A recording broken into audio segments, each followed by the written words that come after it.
The Say Something podcast is brought to you by amomentwithmorris.com and blackblueprints.com. That's blackblueprints.com. I'm Jermaine Morris here with the one only Mr. Barry Accius. Peace and blessings, family. Bringing you the newest episode of the Say Something podcast. Say something, say something, say something. Where, as always, we get together and talk about everything out here in the life, out here in the world, out here in these streets. In these cold, cold, cold streets. Smooth out. Always find the Say Something podcast on SoundCloud.com as well as on iTunes. That's Say Something with Jermaine Morris and Barry Accius. Make sure you listen, comment, share, subscribe, download, do all that sort of stuff. We appreciate it. Bringing you episode number 52 as we keep rolling them out here for you. Come on, man. You got this new trend, so let's see what's going to happen. Yeah, I want to. It's all about the women power. No, not just women. I wanted to start off last one because we hadn't mentioned any women, but I just wanted to incorporate women. We started with Mary J. Blige. Yeah, she got her start on the Hollywood Walk of Fame last week. Did she? Mm-hmm. She just now got her start? Just got it. Yeah, just got her start last week. That's weird. Yeah, but I'm saying that. No, I'm just saying it's just weird. You thought that at her height she would have gotten it. She'd have got that way. It's like, what are they giving her? Some type of like, we feel bad for you star award? It's like, damn. I think that's she is the queen of the struggle. If struggle had a soundtrack, it would be sung by Mary J. Blige. You know, but she brought a different sound. There was like some folks in the barbershop that was arguing that Mary J. Blige can't sing. No, that's not true. I tend to disagree with that. You know what I'm saying? I think she's one of the more better vocalists that we've had in a long time. If you look at it, you know what I'm saying? I'm not comparing her to some of the all-time greatest, but I'm talking about in the recent 20 years, 25 years or something like that. Yeah, she had a very powerful voice. She was distinguished voices. Yeah, and she would even say that she doesn't have the range that she did when she came out. But that had to do with life choices. Yeah. But I can't think of anybody. She kept it in her pocket. She stayed where she was at. I thought and she could belt out. This episode I like to dedicate to a certain gentleman. Now you going back to the gentleman. We're gonna cover both. We ain't leaving nobody out.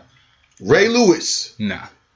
He was born in West Germany. His father was in the military, but he lived his life in Sacramento. And so when he got to be about 13, he went to the seminary school in Galt. If you're not familiar with the geography, Galt is like the next town over. It's a stone's throw away from Sacramento. And as he got to seminary school, he was studying. He started reading about different philosophers like Kierkegaard and Nietzsche and all this stuff. And what he started learning in philosophy started to contradict what he had been reading in the Catholic Church. Like just some of the philosophies and thoughts that he was putting together, they just conflicted with the religion that he was being hit with. So it ultimately made him kind of branch out a little bit and kind of start seeing things differently. He really started upping in the reading game. Like that was his thing. He also had a thing for theater. So his breakout role was he played the part of Kunta Kinte back in 77 in a TV adaptation of Roots. Revised the role in 88 when they did Roots, the Gift. And he had started a program because he got his base in literacy, which was a PBS show which aired for 23 seasons that had over 200 awards, Emmys, everything that you can think of when it came to TV awards. This show adapted. The show was called Reading Rainbow. Mm-hmm. The brother then went on to play his profound role was Lieutenant Geordi LaForge on Star Trek: The Next Generation. He went on to do documentaries. He was a part of legacies when it had to do with historical figures. He was involved in doing films that told the tale of Jesse Owens, Booker T. Washington, Martin Luther King. He did documentaries on science, did a lot of stuff when it had to do with just education. And he has spent the bulk of his life trying to teach and to push and promote the power of literacy and education to his people. Those that he was born in West Germany, he lived his life in Sacramento. So we give a little love one time to brother Mr. LeVar Burton. Hopefully we can get a fucking sound machine so we can. We don't need no sound machine. We gotta show that personal love. Man. That personal love. Yeah, that brother from here, from Meadowview. If you know the Is that right? Yeah, if you know the Sacramento area, you need to come back and help Meadowview. He from Meadowview, and just a solid brother. That's what it is. You know, really big on information. You know, we highlight athletes and highlight entertainers and stuff. And no, he's an entertainer. He's really an educator. Yeah. And so I think we need to give those guys those men and women need to give them some shine too. Oh, that brother, that brother was doing his thing, man. Yeah. He was. Rainbow and all that. Yeah, solid cat. And because why I think it's important that we have to take the time out to be there for kids and to show that we not only want them to be a certain type of person, but we're there to help them get there. Yeah. Like, it's one thing to sit there and say, I want you to be successful. I want you to go to college. I want you to get a good job, marry this dude, marry that woman, have these kids, whatever. It's another thing if you say, let's map out a plan and I'm going to be there with you to help you get there, being involved. Because we see often that a lot of kids are left alone, that they get victimized, that there's predators out there, that the streets is dangerous. This is death row. And if you ain't on your P's and Q's, the living room can be dangerous. No, man. The living room may not be safe because there's a lot of stories that have come out as of late where the living room is dangerous. Yeah, the whole situation. Did you hear about that situation with the what's that? The parents had all their kids. 13 kids held hostage in Riverside. That shit crazy, man. Ages 2 to 29. Yeah. Held hostage where they were. So the 29-year-old, they found her, and she weighed about 82 pounds. Yep. And they said the 13-year-old was physically 7. And that the kids were forced to they were sleep deprived. Mm-hmm. They were forced to stay awake. They were only fed at specific times. They were only allowed to bathe once a year. Mm-hmm. And then, as forms of punishment, they were chained to the beds where they were forced to urinate on themselves. And that's also where they slept. They were beaten, hogtied. The only kind of outlet that they were given was that they were allowed to write in journals. So when the authorities came through the house, they found hundreds and hundreds of these journals, all on the residents, on the premises. And they said what was crazy is for a 2 to 29-year-old to be held hostage for so long. CPS, nor the police, had never heard of these people. Like, it's not like the case where the girl was kidnapped and the police came and investigated and just didn't try that hard and didn't see anything. See, Child Protective Services, law enforcement there was never a report on them. Never. Like these people did not exist according to them. Off the radar. Yeah, they kept it in pocket, and they just showed the levels of abuse. I mean, it was just ridiculous. Mm-hmm. And you got to remember, this is from their parents. Yes, this isn't a case of kidnapped, and then this is what the abductors did to them. Ultimately, they said one of the issues, I guess, with the older sibling is the one that took. It was a 2-year mastermind plan put together for the escape, which was almost foiled because one of the younger siblings had Stockholm syndrome, pretty much. Because as they were running an escape, this younger sibling got scared, turned around and ran back, because just the idea of leaving was too much. And something that they're looking at how malnourished these folks were and stuff they're gonna have to address. These people have no life skills. They have absolutely no idea about the world and real world interactions, and it's going to be an uphill battle for these folks. Yeah. I mean, our society is so bothersome and so sick at the same time that numerous things that you hear, when you hear it, you're like, wow, damn, there's no way that this kind of abuse, this kind of neglect, this kind of sickness would be parents who are supposed to love, protect, provide for their children to do these heinous acts, right? You first hear these things like, oh, wow, who the hell allowed their kids to be around these people? And then you find out like, well, huh? They were the people that gave birth. It's just crazy. And the fact that they were able to kind of go unquestioned, unchecked for so long, right? No one saw any kind of funny signs ever.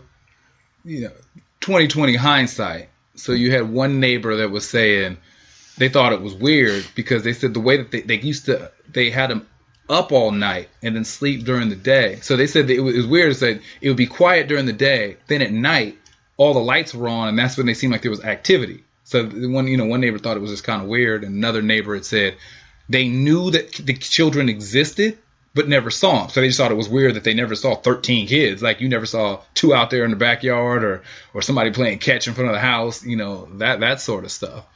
But no one thought it was on those types of levels. And it's interesting because, so in our society, if you're the parents of these kids and you abuse your kids this way, you jail time. I think the bail was set at $12 million apiece per parent.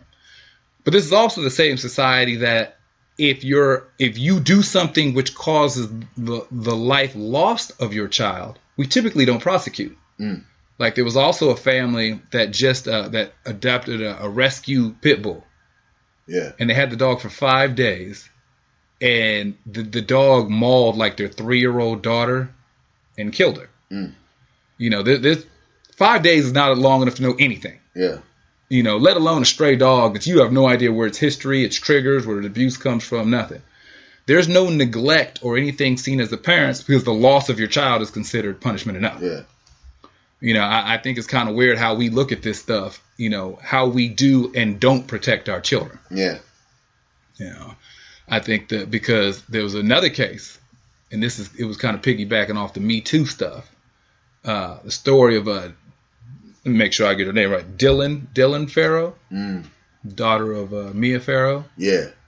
The one who was saying that she was abused by a dude who I, for the life of me, can't figure out how he's walking. How he been roaming these streets for so long. Woody Allen. Story came out. The original pedophile dude, Hollywood. Almost 30 years ago, the accusations came out about how he sexually assaulted her as a child, which was just kind of swept under the rug. They said, we investigated, we couldn't see nothing. And it's the same man that married his stepdaughter. Now, let's go back. Let's go to that. Yeah. Married his stepdaughter. So the two things, because the one thing that people go to, which kind of smokes it up, is they were involved technically when she was 21, the stepdaughter in Woody Allen, but he met her when she was 9. So that's if you got with a girl who had a stepdaughter. This is, adopted daughter. This is no blood to you, not even blood to the woman that you're with. And she's 20 when you meet her. And that's with bad form, and that's foul. Yeah. But if you meet her when she's 9 years old, and then you raise her from 8, 9 to 20, then you start effing her. Something needs to be that you didn't start effing her when she was 20. You know what I'm saying? My whole thing is, how in the freak do you even look at, right? You look at stepdaughter, daughter, whatever. You know what I'm saying? And just the boldness to say, I'm going to marry you. And I'm going to put it out there as if this is okay. Is there something sick going on in your mind? Yeah. Or it's something that you've witnessed that is being okayed. But here is the whole aura, and that's not going to say all of Hollywood, but this is just, if you look at it, it's almost a sick cult that you have in Hollywood, where a lot of these things that we're learning now, people are speaking out.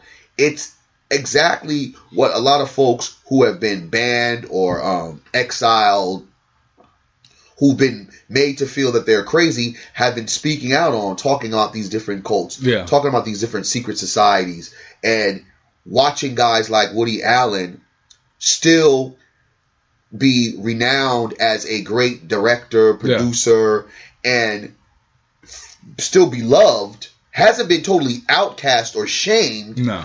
And again, I always like to preference the whole Bill Cosby. Now, the Bill Cosby case, of course, 60 accusers. I'm not saying Bill Cosby is innocent in any of this stuff. Yeah. I feel he's gotten what he deserves. But, well, if he's gotten what he's deserved, and rightfully so, right?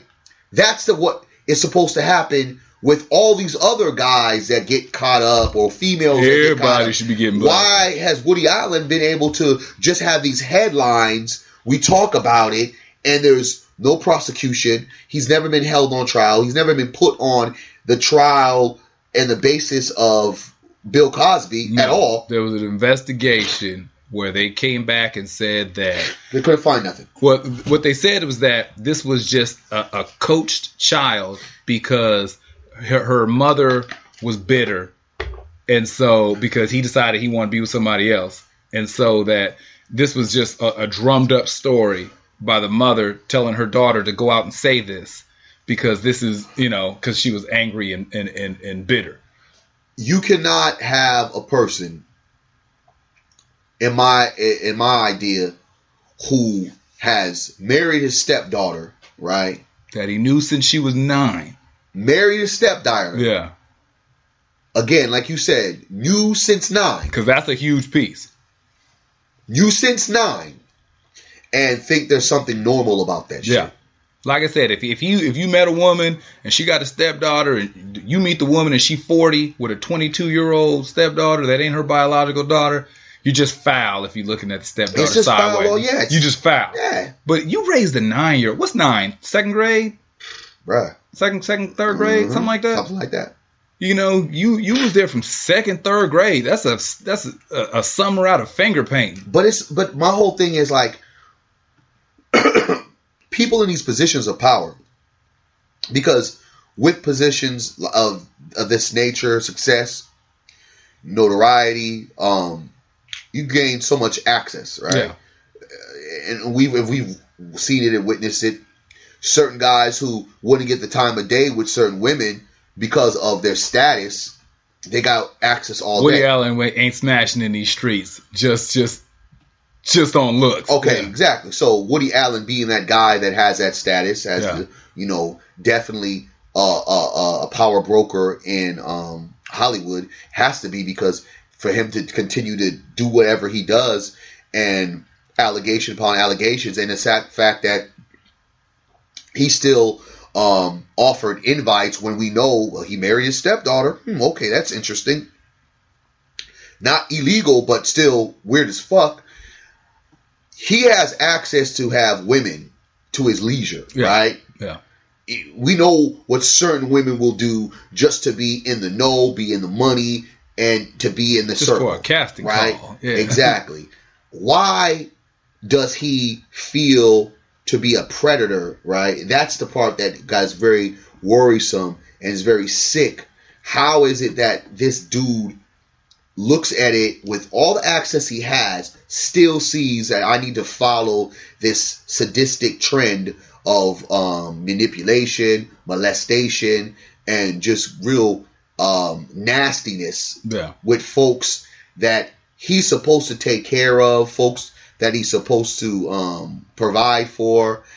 It just, to me, baffles me, because if I had all this access to some of these guys, dude, I'm not even looking the way of anyone that's my stepdaughter, anyone that's my daughter, my cousin, whatever. You know what I mean? It just doesn't make any sense to me. So the access, it brings us to another dude while we on this line, to say his name right, Larry Nassar. That dude, damn. So there's the epitome of access. Larry Nassar from MSU, former Olympic gymnast, coach, medical trainer, whatever. He was recently had to deal with he's got two things going on. He's got federal charges and state charges. So on the federal charges, he was already convicted to 60 years. So he's 54 years old. Convicted to 60 years for possession and moving, either receiving or sending, over 37,000 images of child pornography. So he got the 60 years for that off top. 114 before he walks out and sees the light of day. From that, there are roughly, and I'm sure the number's even going to go up, but right now, about 135 different women who have come saying that he molested, sexually assaulted something at some point in time. 135 women. Because if you're not familiar how gymnasts work, these are little girls. And if your kid's ever been in gymnastics and they really start to move up, and especially when we start talking on the Olympic level, mom and dad typically don't travel like that. Mm-hmm. Normally what happens is that there's a really, really good coach, that you kind of trust. And then you kind of you make the rounds, and if they're reputable and you put your leap of faith, your kid's in Germany, your kid's in Korea, your kid's in Russia, your kid, your kid is all over traveling, competing. And usually the whole family don't make those trips. Not at all. And so, you have a lot of incidences where coaches get named for doing stuff inappropriately.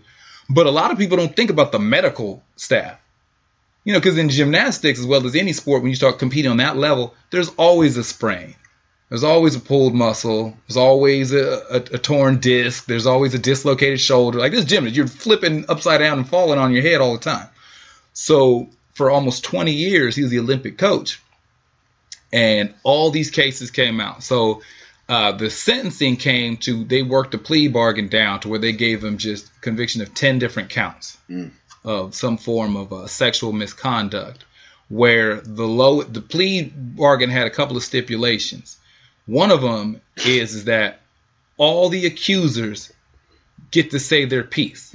So he has to sit there and listen to, for the state side, 125 women give their accounts and express their feelings about what happened. And then on the sentencing side, the low end is 40 years, and they're pushing for 1 year per woman. So the low end is 40 years, up to 125 years, which will start after the 60-year sentence. So he got to do that 60 federal first. And then after the 60, he starts a minimum of 40 years sentence after that to a maximum 125.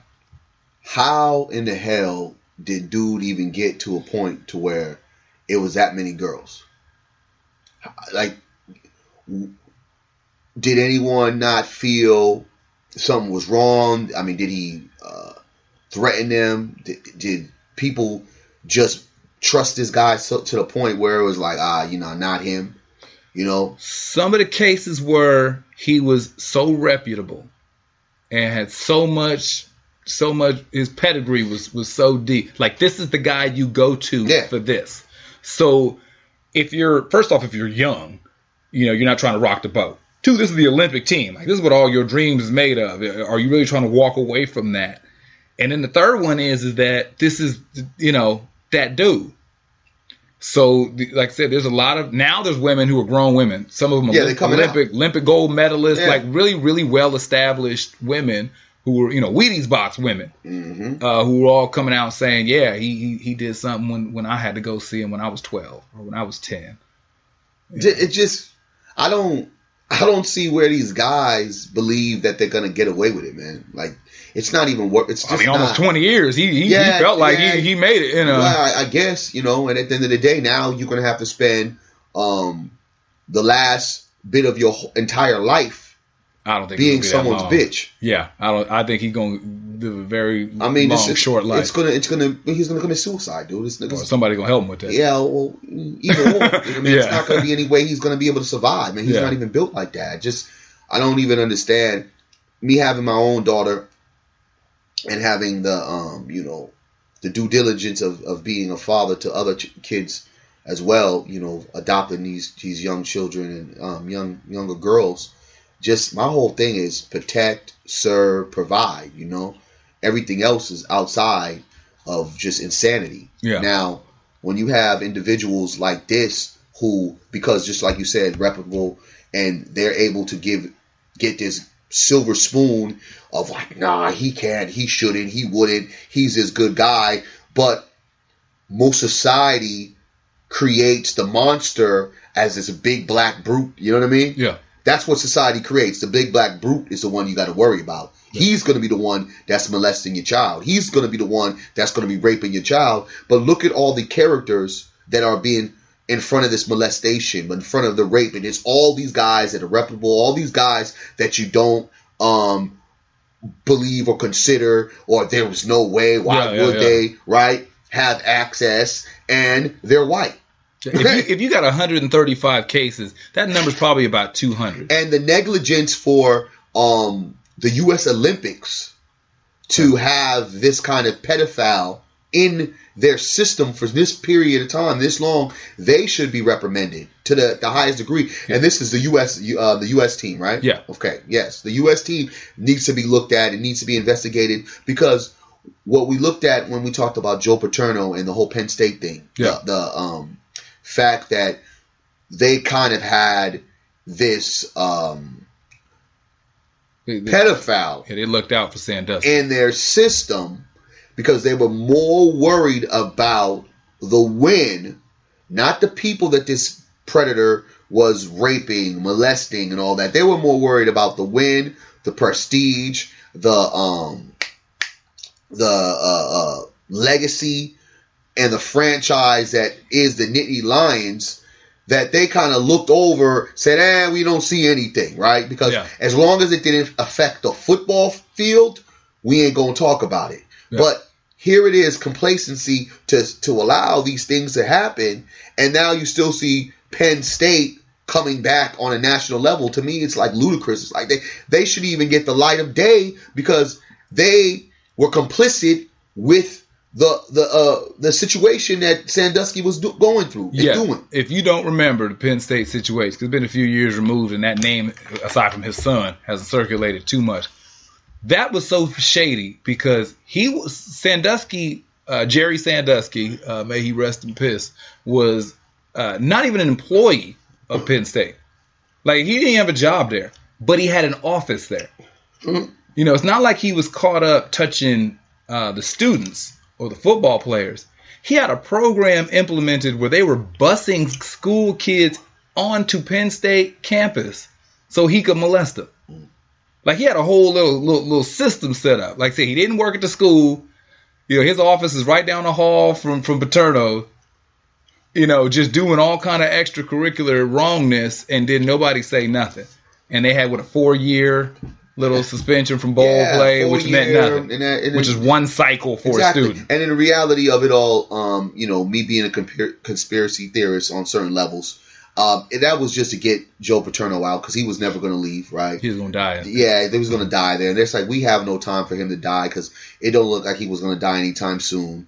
And within freaking, 6 months or something like that? I think that story killed him. It did kill him. I think that's, because football was his life. And his whole legacy was just destroyed before his very eyes. Right? Yeah. And now they want to start trying to bring back trophies and they want to bring statues back, and all these kind of crap. And it's, to be honest with you, I'm going to tell you right now, man. If you know someone is doing that, you are just as bad as that person victimizing these victims. Yeah. You're just as bad to be getaway car. You know what I'm saying? You're the wheel man. I don't give a shit about what you've done and what stuff you've done on the football field. You know, you got the guy, what's his name? Darren Sharper, right? Yeah. Great football player, right? But I'm going to remember him not because he played for the Green Bay Packers or helped New Orleans Saints win a Super Bowl. I'm going to remember him as a guy that had his whole career ahead of him on the broadcasting side, but he was a fucking serial rapist, putting damn date drugs in these women's drinks and just raping women all over state. That's what I'm going to remember him for. You know what I'm saying? I'm not going to remember that, because if you are a scumbag off the field, I'm going to look at you like a scumbag on the field. That's my thing. I'm not going to take away and say, oh, well, he was such a great... Nah, man, that guy was a piece of shit. Yeah, and he'll walk. I mean, he's going to do 20, 22. You know, he went in at 42.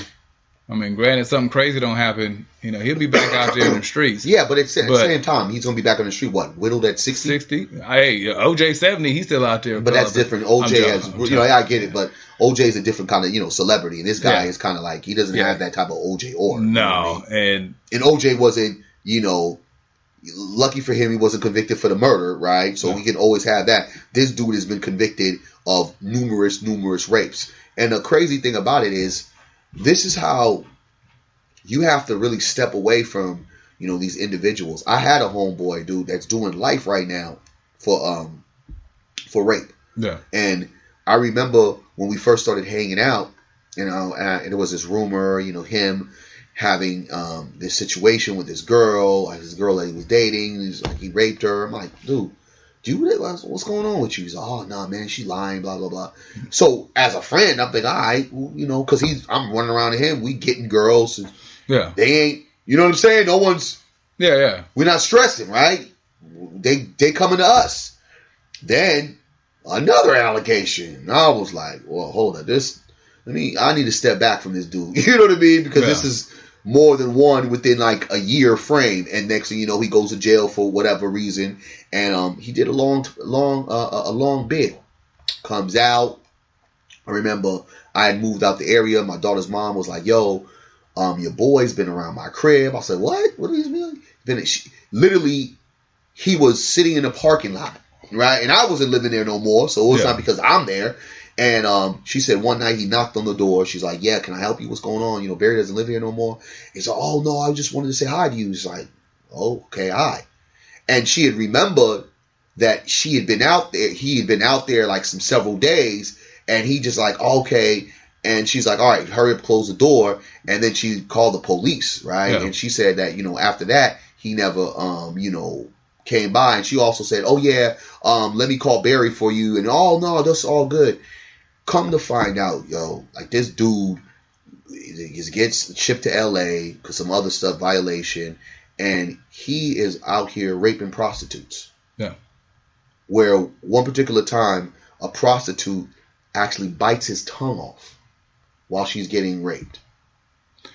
There are a lot of you know what I'm saying? Like folks out there, dude, this is like my partner, right? And I'm thinking, and it's like, are you freaking kidding me? So I have zero tolerance when it comes to like sexual assaults. Yeah. When it comes to this molestation shit, this inappropriate touching, I don't feel it. I just got a partner that just went down for some sexually inappropriate behavior, and he was a math teacher. Yeah. Right? And to my head, it was like a guy you would never even think that would be put in this position or put himself in this kind of position. And it's like, dude, what are you thinking? Whether you did it because, the girls were kind of approaching you, whatever. If they are underage, they're underage. They're underage, right? You can't. 15 to get you 20. The days where a lot of, like, because me and my homeboy was talking about the other day, it was like kind of a norm, like older dudes was hitting on younger chicks, right? Yeah. There was R. Kelly's way before R. Kelly. Sophomore in high school, got a 20-year-old boyfriend. Yeah, the whole bit, right? Even worse, 24-year-olds fucking up. Pulling up to the club, to the school. Yeah. With a car. Yeah, grabbing them all. Like, all right, let's go. And then everyone's partying, all that shit. I get it, right?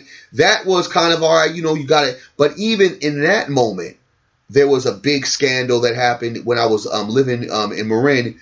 And it was a big sex scandal. And that shit blew the fuck up when a judge's daughter was a part of this coalition. Yeah. And that got found out. And one girl who was a dear friend of mine, she was doing therapy, and she was talking about the sexual episodes that she was having with these older guys, and the whole shit hit the fan, right? And it was crazy because guys got and went to jail over this shit, right? Yeah. So at the beginning, it was like, oh yeah, that's just a normal, but then shit got real when motherfuckers started going to jail. Which is what I think needs to happen. Because, I was maybe 22, 23, and I was doing some volunteer work as a crisis rape prevention center or whatever, and I actually know the mother of one of the girls involved in the Darren Sharper situation. And, just the trauma that the young lady's going through. She was in her 20s. She was grown. But, just the damage that's done. Yeah. And I have no sympathy for these folks. No, I'm just saying, I just, for my own personal thing, when I don't even know if you can, jail time to me is not an equivalent. Yeah.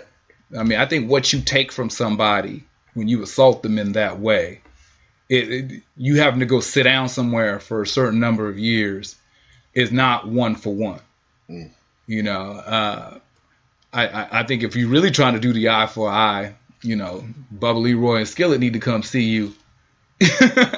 It'd be waiting in your bedroom for you when you come into the cell, and then we start talking about, you know, the punishment fitting the crime. Mm. But just, you know, being told you got to go sit down somewhere, I don't think that does anything.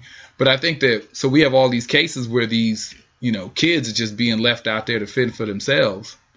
And I look at what culpability do we put on the parents. Mm. When you take a Darren Sharper situation, he was sexually assaulting grown-ass women. So you can make that, you know, that's one thing.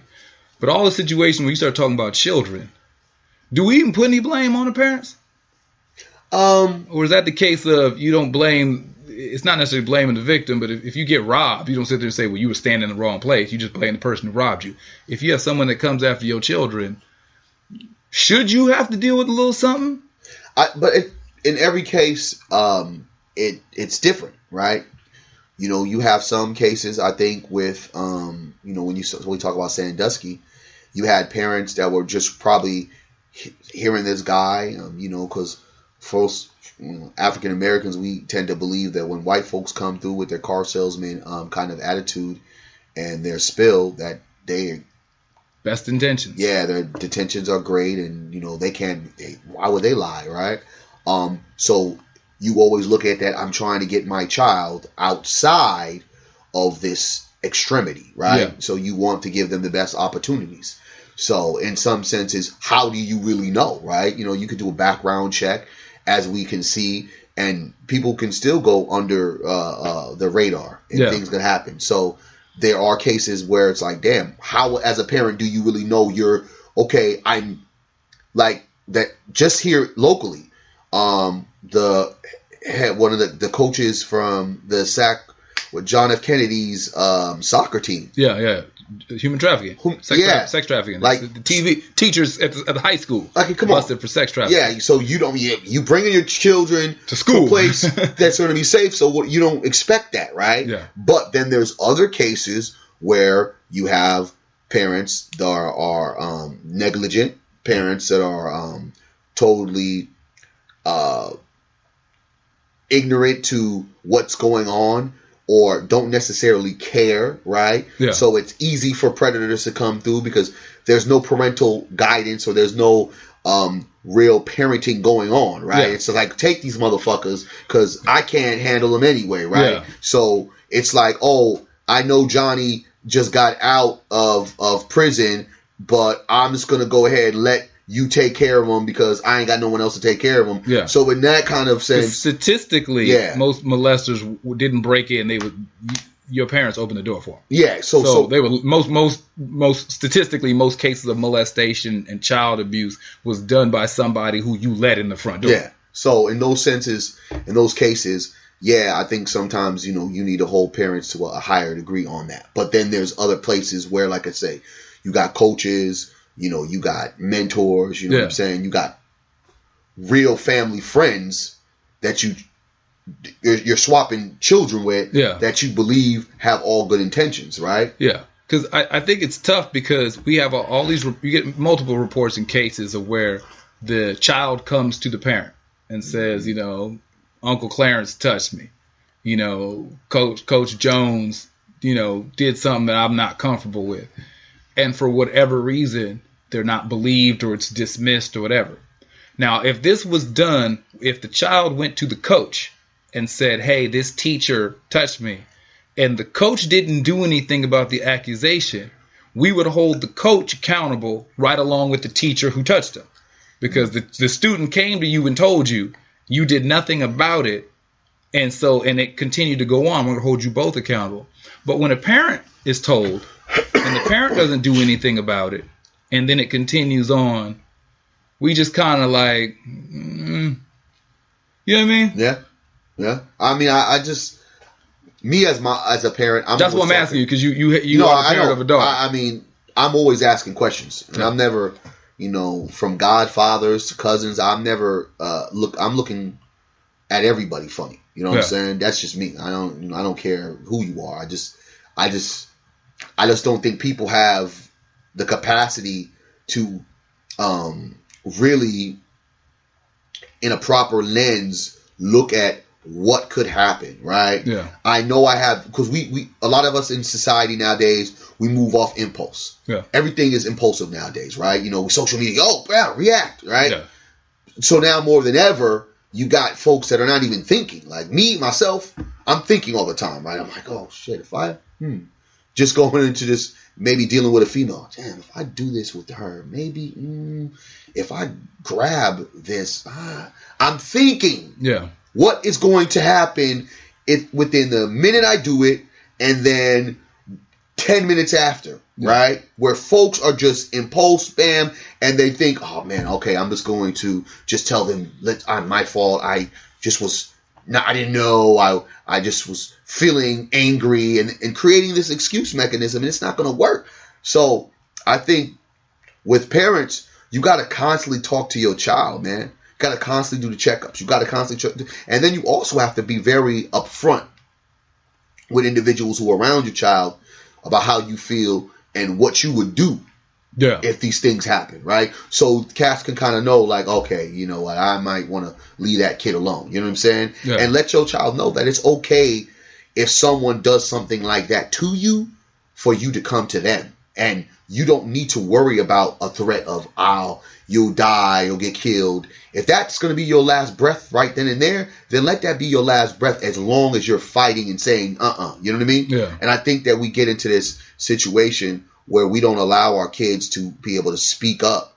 And then when they do speak up, we want to just pretend, like you said, when you talk about the guy from the Olympics, he's so reputable that, there could be no way.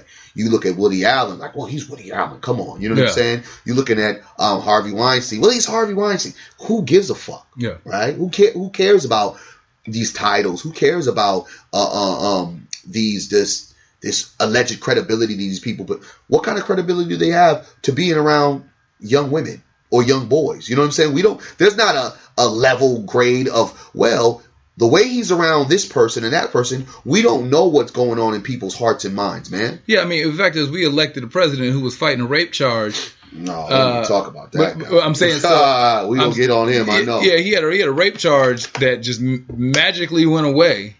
Because remember, the election was in November. He was supposed to go to court in December. And then all of a sudden, the allegations just dropped. I think the girl probably disappeared. They done got her in the witness relocation program. They done hit her with the Men in Black neuralizer. You're just looking at this like, that never happened. You've never met Donald Trump.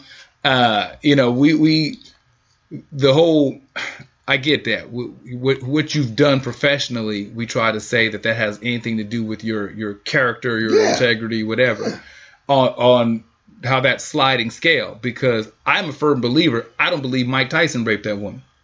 No, he got set up. You know what I'm saying? Like, everybody, he was convicted because even the jurors said he was a big, black, angry-looking man. Yeah. And I was intimidated and afraid of him, like as a juror. Like, so I'm sitting there looking at him, leering from across the room, and I felt afraid. So I'm pretty sure he did it. I don't believe, all the things that man done copped to in his life. He already did the time. So I mean, he could very easily say, I fucked up. Yeah. But I don't think he did that. So when we look at, because this is something interesting. A mutual friend we have posted something this past week, and the question was, sure they're mutual friends, or they're on our friends list? No. She's people. Oh, okay.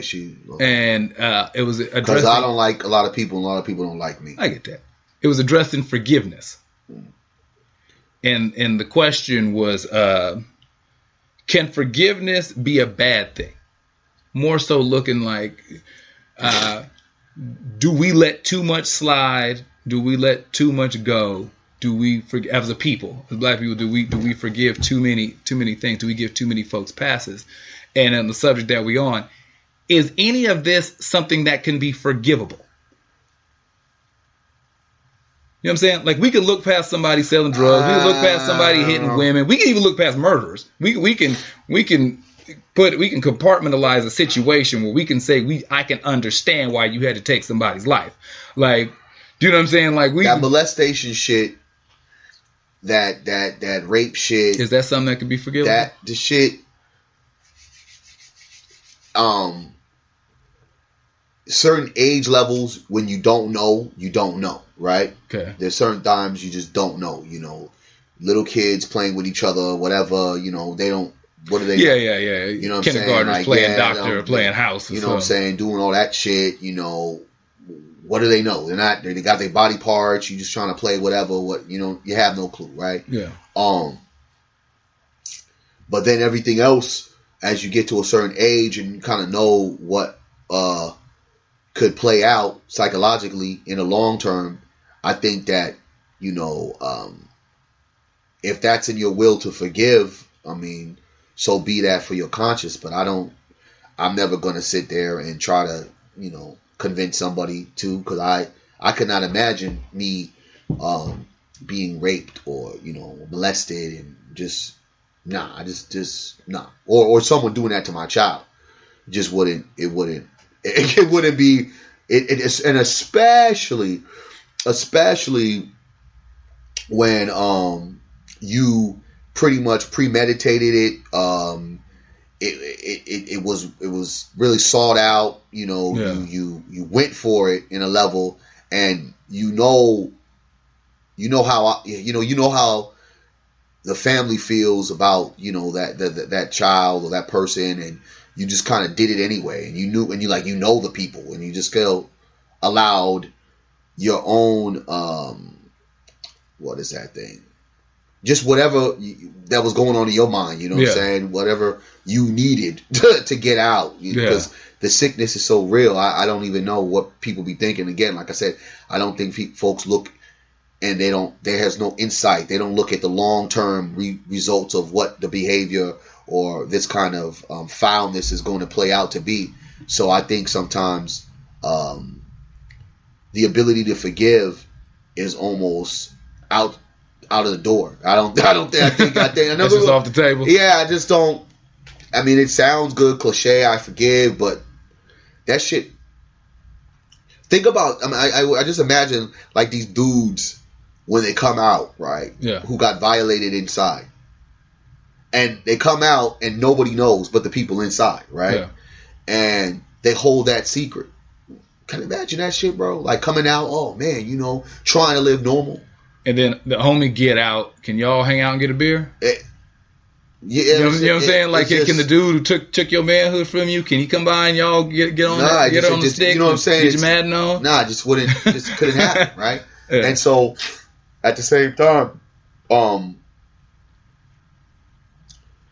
being a young, I think depending on the levels of what happens, being a younger person, just being intoxicated or just not knowing certain parameters, certain restrictions, there could be a possibility.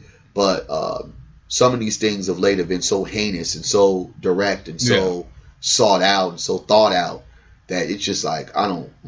Because I ask, because and I ask that more for us as a people, because we're the first ones that somebody will just maliciously murder our baby, and less than 24 hours later, we hug and shoot it.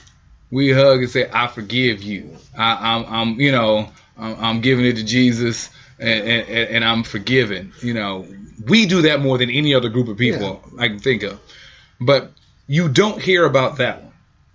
You know what I'm saying? Like, I think that we would forgive somebody killing our child before we could forgive somebody touching our child. Yeah, I mean, I just think I'm not into forgiving. I mean, I hold grudges. That's just me. And you don't even know if I hold the grudge, but I definitely hold grudges. I tend to remember things a lot. You know what I'm saying? If you screwed me over, if you put me into some kind of position, I could fuck with you for sure on certain levels. But I never ever give you that opportunity again. And then at the same time, I'm gonna always have that in the back of my mind, right? Yeah. So I think black folks, we are way too forgiving. We don't forgive enough of ourselves on certain levels that we need to. But just, if you talk about that, not even trying to spread on the sense of just more violent terms, just in the idea of how MLK Day just came and everyone was marching, protesting, hooray, hooray, and just how we're still so forgiving in a sense of we're marching down these streets and we're showing this commitment of what the great Martin Luther King Jr. had put down and sacrificed as far as a dream and equality and things of that nature. But we have a sense that we are moving in a right direction, and when I think that we're moving in the wrong direction, because here we are, a lot of us are marching with our own enemies. You know what I'm saying? The same people that are here with us in this dream moment are the same people that are creating this nightmare, right? And I just, we're constantly, asking, we're more or less asking for forgiveness for, I don't know what we've done wrong, to folks that have this vendetta as if we've done something to them, when in reality we should be owed, right, reparations and things of that nature for building their wealth. You know what I mean? And that to me, it trips me out every year. We go through the same pattern, we do the same thing. Got white folks coming out here, and it's more and more white folks that are, coming with the Rainbow Coalition, more and more white folks coming out as if they really care. But then when it comes down to it, these white folks aren't giving jobs. These white folks are gentrifying communities, and they're not speaking on real issues that are going on in the black community. And a lot of them are not helping us solve some of these real issues that are happening in the black community. So my whole thing is, well, why play fake? And why pretend? And why are we in this forgiving, loving mode when every time we love in that moment, outside of that moment, there ain't no love? Yeah, because something that I saw that was interesting about MLK Day, there was this post, and it was something to the effect of that someone was saying, I think it's really funny that people think that Martin's I Have a Dream speech was about black people. And I was kind of like, yeah, it's funny. And we were kind of passing around amongst a bunch of friends, and there was a few people who didn't get it. And we were trying to explain to them, Martin Luther King's dream about being judged by, not by the color of your skin, but with the content of your character and everybody coming together, was not about black people changing their perspective. It wasn't about black people to not judge white people by the color of their skin, because we weren't. It wasn't that, everybody coming together. That wasn't a black issue. That was a white issue. His dream was for white Americans to open their mind and broaden their horizon. So yeah, I think it's interesting that whenever his day comes around, the perspective that's, like we have something that we're supposed to be working on. Yeah. That it's of the mindset that, black people, we really need to work on figuring out a way to get along. Yeah, and that to me, it trips me out. And it's like, why are we constantly, we have the opportunities right now to kind of do things that are for us, by us, and unapologetically, but then we tend to derail ourselves by attaching ourselves with things that just don't work, right? It doesn't work. The only way black folks get out of the mess we're in and the rut is if you create your own power structures, and your own power structures that can actually, they can cross over to other things, right? You start building your blocks. I mean, we start building a power base that collectively can sustain itself after that person who helped, or these people that helped put it together, are gone. You know what I mean? You don't have any clearly strong or enough reputable black communities that are striving by itself, right? We don't have institutions. No institutions, no systems, no institutionalized laws, right? So, we have some schools, okay, which is pretty decent, but it's not enough. And then we have no grocery stores. We have no banks. We have a few, but these banks that we do have, they're no different than the Wells Fargos of the world and things of that nature. We have no hospitals, no clinics. What I'm talking about, we don't have any. The biggest, what was a big story? H&M, right? In the Young Bull. Okay, so you got some brothers in Africa and sisters in Africa destroying some H&M stores. Yeah, that's awesome. But at the end of the day, when it all comes down to it, when I was in the East Coast, guess what? I saw a whole bunch of Negroes running into H&M with bags, right? You don't have any major retail stores that is owned and franchised by black people that we can go support, and we can be like, cool, we don't need H&M, right? Because you can sit there and ban H&M all day, but what you're going to go turn around and go to, I'm going to go back to the Gap, Banana Republic. You're going to be in a situation where we're at in a lot of these areas because of these sporadic boycotts, as well as just the bottom line, how money's working. All the what is it? I think it's close to 900 between Sears, Walmart, major shops closing across the country. Yeah. And the number one people affected are us. That's a bunch of us losing jobs. And then that's a bunch of us who don't have substitution, businesses to put in this place. Yeah. And so when it comes to, that rage, so take H&M about how, we're going to act like we're outraged for a half a second, and then we'll forgive and move on because we're going to go back there to shop. It's interesting to see, like, on the forgiveness side, okay, so we'll let disrespectful owners address our athletes that we look up to and that we'll champion and put their jersey with their name on us and be like, yeah, I'm LeBron, I'm Kobe, I'm whatever. And we'll let the owners of those teams disrespect. I'm boycotting, got to week 3, but, wasn't a play show on Monday Night Football that wasn't packed. We've moved past that. The H&M stuff, we going to act like we upset. Then it's like, well, they sell other stuff besides hoodies, and I still need to shop. And so we back on that.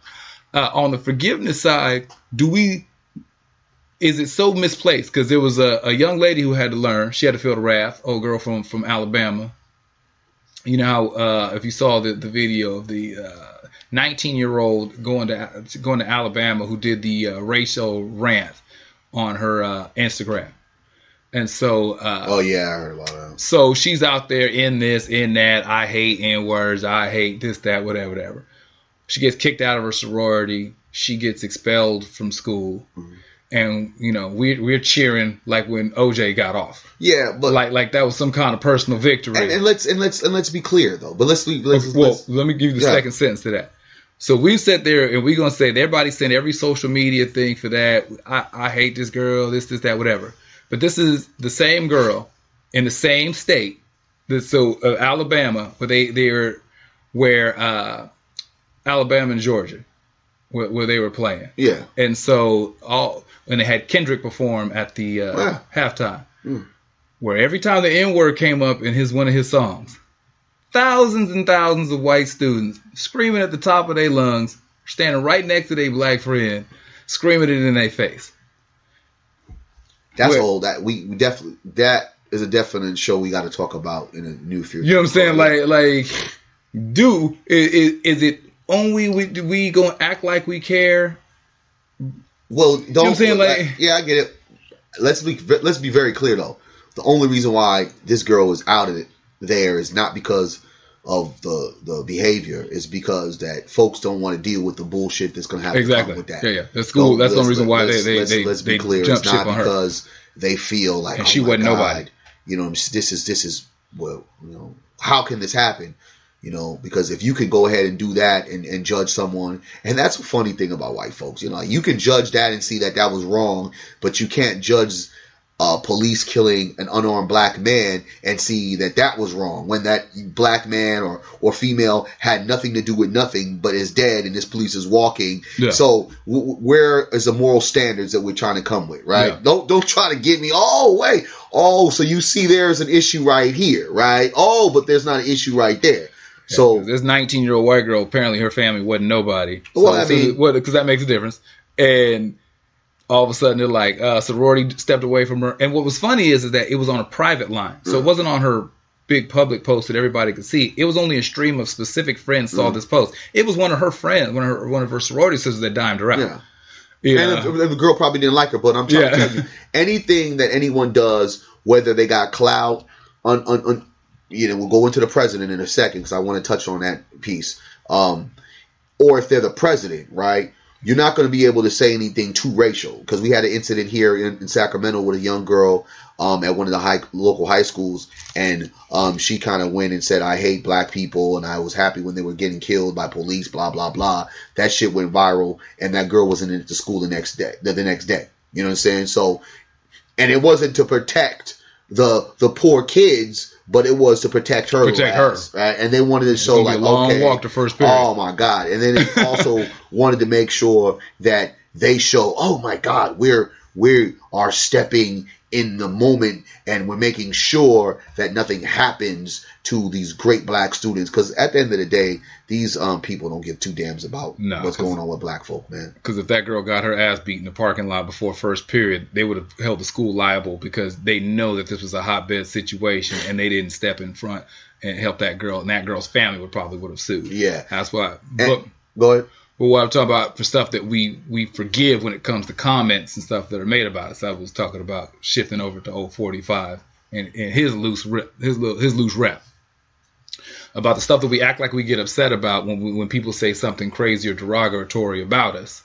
How upset, or is it that we quick to forgive, or is it that we not really care when we have situations like where the president is referring to, nations of black and brown people?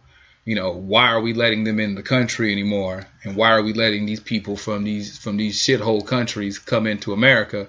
We need to get more people from Norway, not people from Haiti, El Salvador, or Africa. Well, the funny part is that nobody really remembers who and what he said, right?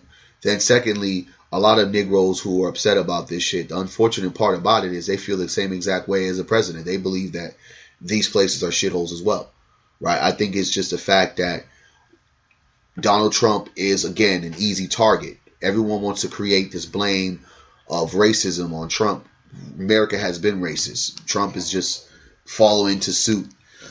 And when you have a person that makes these statements, I mean, you shouldn't be surprised. And then on top of the statements that were being made, allegedly, you have an actual law that was just passed that are now allowing Haitian immigrants to come into America for a particular time. So it's kind of like, you didn't say it, allegedly, but now here is this law that's saying, we don't need no more of the Haitian immigrants in right now. We're not giving out any visas and stuff like that. So it's all a big mess, but it's just an operation of how America works, and the reason why the Negroes have played themselves by being so forgiving, being so forgetful, and always pretending that, so many things have changed and things have changed for the better, when it's only just gotten worse. It just makes you feel better because you can live in certain areas, but in reality, they don't want you to be in these certain areas, right? So folks will live in Rockland, folks will live in Roseville,